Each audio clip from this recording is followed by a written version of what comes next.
Аалам жаралгандан бери жашап келе жаткан кыргыздын узун мезгилди камтыган тарыхы, бирде башасы адил башкарып, даңазасы таш жарып, кой үстүнө торгой жумурткалаган, элге келкел келген доорду камтыса, бирде калыстык кетип чоңунан, куту качкан оңунан деп сүрөттөлгөн, элге кет-кет келген мезгилди басып өткөн. Ошондо да теңир алдында актыгын сезген элибиз кет-кетке кейбей чындыкты колдоп, сабырдуулук менен мезгил сынактарын кечип келген. Бүгүнкү бир китептин баяны адилетсиздик өкүм сүрүп, элге кет-кет келип турган доордо кулчулукка кабылган жаш жигиттин боштондукка болгон күрөшүн баяндоочу Каныбек романы. Бүгүн мен сиздерге Касымалы Жантошевдун Каныбек романын айтып беремин. Бул мен эң жакшы көрүп окуган чыгармалардын бири деп айта аламын. Бул чыгармада негизги идеясы болуп, 19-кылымдын аягындагы, 20-кылымдын башындагы кыргыз элинин социалдык абалы, жашоо турмушу, ошол учурдагы кыйын заманда кандай болуп өз эркиндиги үчүн күрөшкөндүгү жөнүндө айтылат. Бул чыгармадагы негизги каарман романда аты айтылып тургандай эле Каныбек болуп саналат. Ал негизги каарман. Каныбек негизи чыгармада ошо Каныбектин бала чагы сүрөттөлүп башталат. Эң алгач эле бала чагынан башталып, ал атасы сансыз болот. Алар чортомандардан болгон болот. Алар эң кедей, кембагал болуп турган болот. Аларды кийин сансыздагы каза болгондон кийин Каныбекти кандай гана тагдыр күтүп турат. Каза болгондон кийин ал кулчулукка кетет. Андан кийин түрмөгө түшкөндүгү.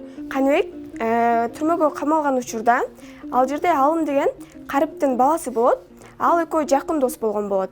Ошол учурда Алымдын Кытай элиндеги Личан жана Чанчин аттуу достору болот.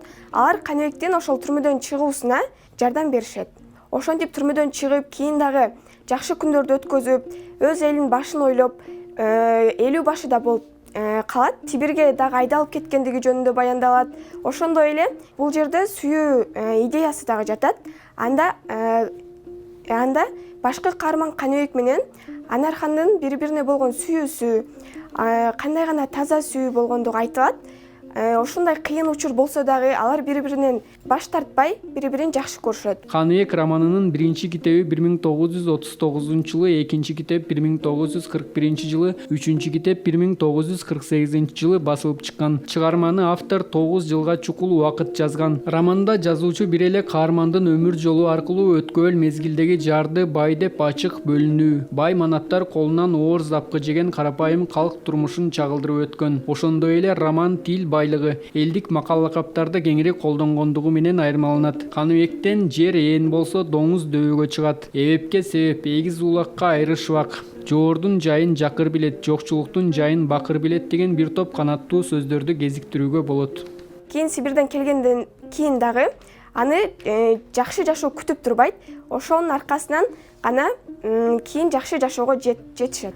Биз бул чыгарманы окуу аркылуу Каныбектен жакшы тарбия ала алабыз. Жакшы таасир калтырат бул чыгарма. Себеп дегенде ушундай кыйын учурда дагы Каныбек адамгерчиликтүү болгон. Бул жерде автордун айта турган ою кандай гана кыйын учур болсо дагы өз позицияңдан тайбай, адамгерчилигиңди сактап калуу болуп саналат.